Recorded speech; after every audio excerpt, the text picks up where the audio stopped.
Bueno, a Manuel Mora y Araujo la primera pregunta que le hice fue la siguiente. La situación de Vudú, ¿cuánto complica a Cristina, al gobierno y al candidato oficialista? Mire, yo creo que puede complicar un poquito, ¿no? Porque, bueno, según como siga eso, por supuesto, puede. Sería absurdo decir que no. Pero no demasiado, porque yo creo que ya está descontado el tema Vudú. O sea, desde el punto de vista electoral, el votante, el ciudadano común, ya no cree más en Vudú, obviamente. No le agrega nada nuevo. No le agrega nada. Entonces, el efecto marginal, por así decir, lo que suma específicamente es poquito. Bien. Para lo que resta, mejor dicho. Ahora, a Cristina le había cambiado un poco el clima, le había hecho buen efecto esto de patrio buitre, la inflación que de alguna manera se desaceleró, mejoró el clima, entonces desde hace 45 días estamos como previendo que va a terminar mejor su mandato. Y aparentemente así es. Claro, siempre se puede complicar, pero esa es la impresión. También hay un efecto mucho más intangible que tiene que ver con su estilo de comunicación, digamos. Ella consigue despertar sentimientos buenos en una gran masa de gente, por una mezcla de que hace lo que puede, es víctima, bueno, tiene un personaje construido que le va bien. Y además tuvo mucho éxito esto de siempre tener un enemigo al frente, ¿no? Sí, bueno, eso hasta ahí, ¿no? Porque la gente está cansada.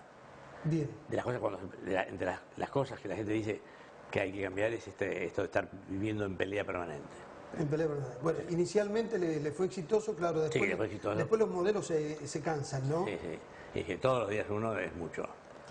El desafío del próximo gobierno es básicamente la gobernabilidad, teniendo en cuenta cómo están hoy presentadas los apoyos a los distintos candidatos. Yo diría es uno de los desafíos. El otro desafío es que esta economía tiene que ser ordenada. Claro. Es decir, acá hay que conseguir un efecto complicado, que es despegar. Despegar. Sí. A ver, cuando asuma el próximo presidente, la primera pregunta que le van a hacer, ¿cuándo baja la inflación? Seguramente. Bueno, para la gente es lo más importante. Pero acá también hay un tema, ¿no? La gente tiene mucho miedo de que volvamos a una idea del ajuste, del shock antiinflacionario, que genera un efecto de desempleo terrible, ¿no? Es decir, hoy en día, me parece que es un tema que hay que manejarlo con enorme prudencia desde el punto de vista de la política económica. Claro, usted lo que dice, no solo hay que bajar la inflación, hay que cuidar el empleo, hay que generar las condiciones para la inversión. Y un tercer aspecto, que me parece que es fundamental, pero que es menos popular, porque la gente no lo ve no lo entiende demasiado bien, es que hay que mantener el empleo, generar empleo, con aumentos de productividad, ¿no? De nuevo, como hace la Argentina cuando tiene estos problemas, que la productividad se va al diablo y pasamos a ser una economía no competitiva. Y entonces, al final, lo que tenemos es una caída de nivel de vida terrible. Claro. Ahora, lo llamativo es que a pesar de la inflación, de pérdida de poder de consumo, la presidenta sigue manteniendo altos niveles de apoyo. ¿Por qué? Bueno, por estas cosas que decíamos antes, porque tiene ese estilo personal que le funciona muy bien, porque hay temor a la no gobernabilidad. Y a mí me parece, pero esto no lo puedo demostrar, que además es que hasta ahora está cambiando el panorama, pero que no había alternativas. Bien. El Frente Sindical yo observaba que comenzaba como a complicarse, pero de pronto vino el anuncio de la exención del aguinaldo de ganancias y fue exitoso para descomprimir eso que se venía armando. Y sí, el Frente Sindical es un frente que busca negociar, es así, esa es su lógica y ya se sabe esto. Si algo aprendimos, creo que es eso. Sí. Pero vio que con esto de anuncio de paro, de un fin de año con complicaciones... Molesta, claro. Molesta. ¿Una CGT unida lo beneficia o no al próximo gobierno? ¿O políticamente es neutro? No, yo creo que, a ver, desde el punto de vista de una lógica de corto plazo, lo beneficia. A mí me parece que es mejor que, no sé, me parece que es mejor la diversidad, ¿no? Pero sin duda alguna, bueno, la competencia intersindical no es buena para un gobierno, pensando en lo inmediato. Claro, tienen más frentes para atender, obviamente. Para atender y además se van incentivando unos a otros. ¿Cree que se va a llegar a unificar las dos CGT? No sé, es una adivinanza, ¿no? Que hay que hacer. Parecería que es posible, pero no sé. Porque de ambos... La lógica, a ver, la tendencia natural de las cosas es que no se unifique, porque hay mucha diversidad de intereses, no tiene por qué ser así. Pero por otra parte, Entonces hay presiones políticas y una tradición en Argentina.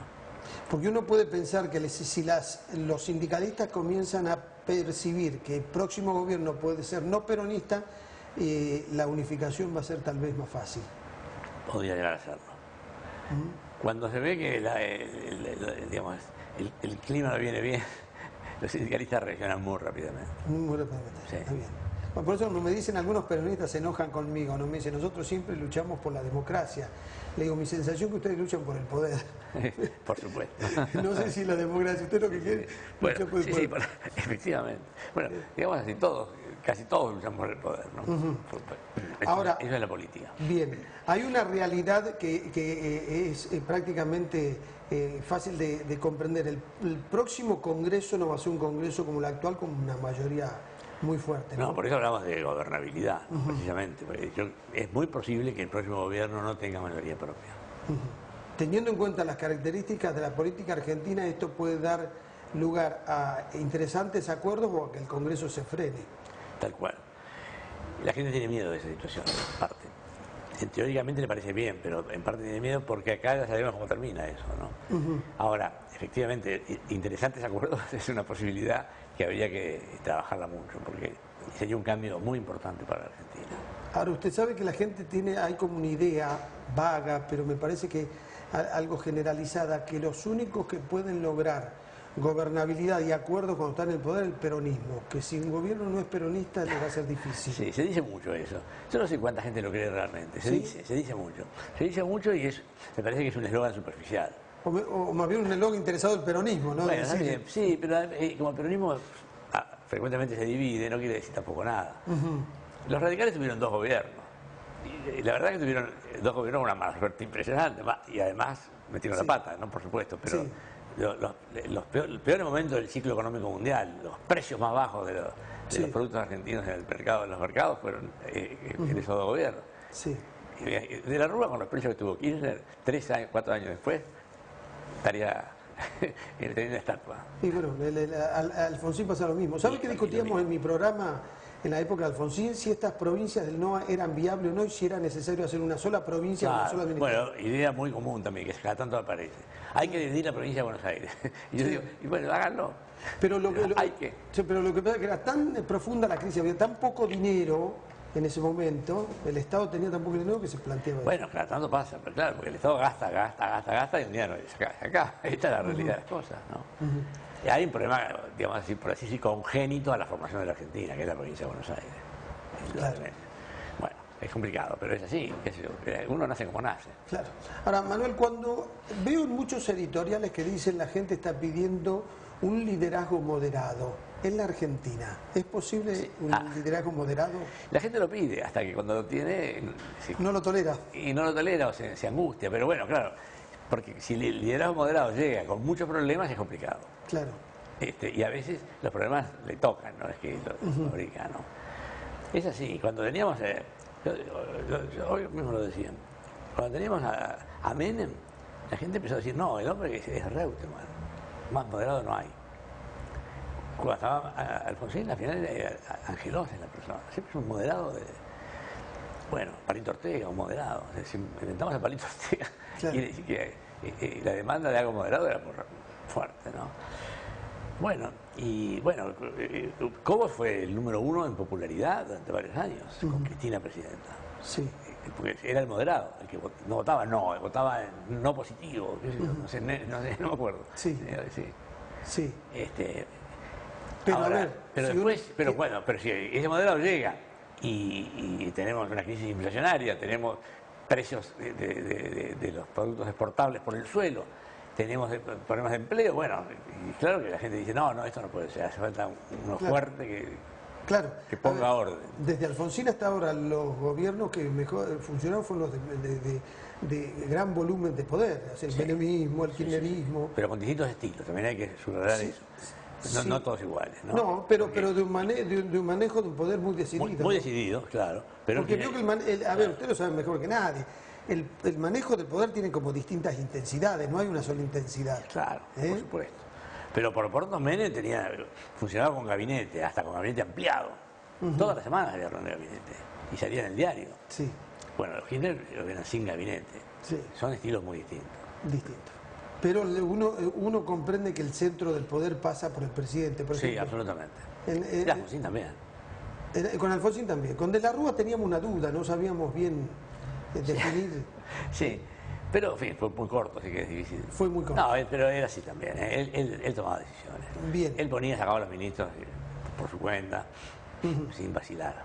Cuando hoy uno analiza la opinión de los argentinos, mayoritariamente la sociedad espera cambios, pero moderados. Exactamente. O sea, están los que quieren cambiar todo. Bueno, eso están no- los que quieren cambiar algo, entonces cuando uno lo suma, el 80% quiere cambio. Algunos Pero rotundos. si uno suma, los dicen cambian poco o nada, también Sí. no son 80, pero son bastantes.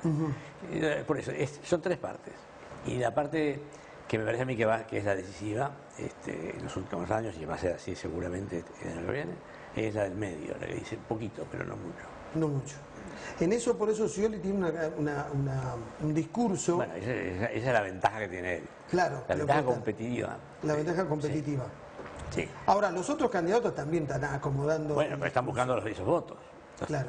Claro, esos votos definen la elección. Esos votos. ¿Por Cristina- qué? ¿Qué porcentaje tienen esos? Eso es un 30%. Un más o menos. 30%. Si uno dice, ¿cómo ganó Cristina con el 54% en el 2011? ¿Dónde lo sacó? Kirchneristas había 33%, 35%, póngale. O sea, otros 20 más o menos, o 18, eran de esos, que lo votaron a ella. En el 2003 se perdió porque ellos no la votaron. Claro. Y votaron a Massa en Buenos Aires, votaron. Y, bueno, y ahora van a ser muy decisivos. El país está dividido como en 3/3 en esta Casi. elección. Ahora creció un poquito el tercio, que es más un tercio opositor, ¿no? Opositor. Sí, pero de todas maneras no alcanza. Es así. Está bien. A ver, dentro de las decisiones que se tienen que tomar el próximo gobierno, la asignación universal por hijo, vio que el gobierno dice cuando nos vayamos no van a tener más estos ayudas, tendría que salir por ley, porque en realidad está por decreto. Bueno, ya habrá una ley, pero que yo creo que no se va a suprimir, no se va a suprimir. No, no se Hay que poner un poquito de orden porque hay mucha arbitrariedad, pero más allá del desorden y la desprolijidad es imposible sacar eso. Usted coincide con los que dicen, a ver, se tienen que seguir entregando los subsidios, pero el sistema tiene que ser más transparente y ordenado. Absolutamente. Es así. Claro. Ahora, un país ideal no tiene que tener eso, pero porque tiene que tener una incorporación plena de la población al sistema de trabajo. Pero hasta que eso suceda. Claro, va a depender del clima que se cree en la economía, el nivel de inversión y cómo se pueda ir absorbiendo empleados. La inversión y el nivel de educación. La Ya educación. tiene un problemón nuestro es la educación. Sí. Que nosotros tenemos gente que, aunque le ofrezcamos trabajo, no lo puede tomar porque no sabe hacer nada. Claro. Sí, los niveles de conocimiento. Bueno, pasa acá en Tucumán, discutíamos a veces con la ministra de Educación cuántos chicos hay fuera del sistema educativo en la secundaria. La terminalidad es baja. Es bajísima. Y hoy un secundario es básico aún para el comercio, para poder entender una consigna o dos consignas Totalmente. seguidas, ¿no? Mire, hay un estudio interesantísimo, así tipo sociológico. Las chicas que consiguen entrar a un supermercado como cajeras aprenden más que todo lo que aprendieron en el colegio. En un año trabajando también. Sí. Aprenden en computación, aprenden a trabajar, aprenden a estar en una organización compleja. Sí, a cumplir objetivos y a planificar. Objetivos, planificación, horario, disciplina y metas de capacitación. Bueno, a ver, yo tengo esa experiencia, tengo esa experiencia de decir, cada vez que ingresó alguien, por ejemplo, a esta empresa, he observado que cuando uno lo tiene que capacitarlo como si fuera una institución educativa, ¿no? Claro, tal para que cual. pueda desarrollar el trabajo para el que uno Sí, lo sí, toma. así es. Y cuando aprenden bastante se van a buscar otra mejor. Sí, generalmente. Por eso también se entiende que los empresarios les cuesta despedir a una persona porque hubo un costo de capacitación, que lo Absolutamente. termina subsidiando a aquel otro que se Lo he queda con el sufrido, empleado. he sufrido en mi modesta empresa de consultoría. Usted lo... Y capacitamos a muchísima gente.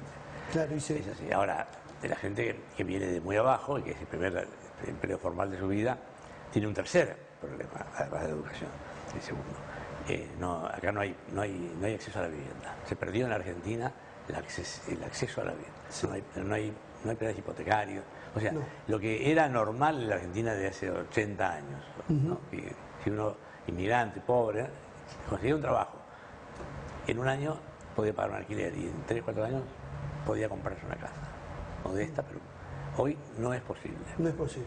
Bueno, esto lo conversaba con un economista. Cuando sube el 20% de un vaso, de una ropa de vestir, no hay problema. Cuando sube el 20% de una casa, se aleja mucha más gente de la posibilidad de acceder. Tal cual. Y hoy, como dice usted, o sea, los precios son inalcanzables para los ingresos. Absolutamente inalcanzables, hasta los alquileres. Y este es un tema, ¿no? Porque si la persona está ya encaminada a la movilidad social, estudió, consiguió terminar el secundario, tiene trabajo, pero tiene que seguir viviendo en la villa, es un problema. Sí, hay una gran transferencia de ingresos a favor del sector inmobiliario, todos estos sectores que absorben mucho, ¿no? Manuel, ¿la decisión del electorado va a estar entre Scioli, Macri y Massa, o esto va a cambiar? ¿Por qué le digo esto y no pongo UNEN? Porque UNEN, hasta que define el candidato, define el perfil, va a ser un tiempo que le va a ser difícil recuperarlo. Vamos a estar en 2016. Sí, es así. Me parece que la UNEN está perdiendo el tren. Y es más, yo creo que, por ejemplo, Wiener podría haberse despegado un poquito, pero bueno, esa estructura que armaron es complicadísima, ¿no? Sí, son por ahora tres, que yo no tengo la bola de cristal. Claro. Pero esos tres son los... Claro, en la Argentina cambian las cosas con mucha virulencia. De estos tres, ¿cómo está hoy el ranking? Está, técnicamente y hablando con seriedad, se puede decir estar empatados. Empatados. Sí, son diferencias muy chiquitas. Hay más encuestas que lo muestran a Massa al frente, ¿no? Pero son 2 puntos, 3 puntos, eso no es nada. Es lo mismo decir que no hay... Que no hay, claro. A ver, pero uno observando un poco, con algo de experiencia, sin hacer esta medición que usted hace muy concreta, puede pensar que Scioli como que no tiene mucho margen para crecer, no, tiene más Macri y Massa, ¿no? No, mire, Scioli tiene más margen, porque Scioli, hoy en día, lo que tiene Scioli, el caudal que tiene, más o menos la mitad viene del votante kirchnerista. O sea, la otra mitad todavía no definió, está repartida. Entre algunos que sueñan con Cristina, bueno, Randazzo, que es el segundo, ahí adentro, ¿no? Y después otros candidatos menores, pero tienen poco, pero tienen algo. Entonces, todo eso, si Scioli lo junta, bueno, no sé qué decirle, pero estamos hablando de otro 10% más por lo menos. Cuando decidan quién va a ser cada uno de ellos su segundo de fórmula, ¿va a tener eso impacto político? Por supuesto. Van a tener que cuidar, porque además... Más que nunca la Argentina va a tener que ver quién es el vicepresidente, porque va a ser el que va a tener que negociar en un congreso que va a estar muy dividido. O sea, nunca como antes un vicepresidente vamos a tener que prestarle tanto atención, ¿no? Bueno, siempre hubo que prestarle bastante, porque no siempre hubo tan claras mayorías de entrada, ¿no? Sí. Pero es así, efectivamente es así. Sí. Es así, y bueno, claro, está el antecedente de Néstor Kirchner, que ganó con minoría absoluta, y sin embargo, después consiguió en poco tiempo ir construyendo su mayoría. Claro. Pero eso puede darse o no darse, ¿no? Sí, claro. Con una legitimidad de origen bajo y después de una legitimidad de origen fuerte. De ejecución, tiene que ver con la gestión. Sí, pero es así, es así. El vicepresidente va a ser muy importante. Está bien. Pero, a ver, viendo cómo está la economía mundial, viendo cómo está la Argentina, es previsible que ya todos los gobiernos terminen su mandato, con más complicaciones o menos. Pero bueno, es previsible, pero la Argentina es Argentina, ¿no? Acá nos arreglamos para que ni los presidentes de los clubes de fútbol terminen, ¿no? Los intendentes. Es un país que muy hecho esta idea de que cuando no me gusta tiene que irse, ¿no? Sí. Leí en un editorial un término que lo adopté como mío y lo repito. Esto es un país taquicárdico. Me parece que lo define muy bien. Sí, sí. Bueno, Manuel, muchas gracias por esta conversación.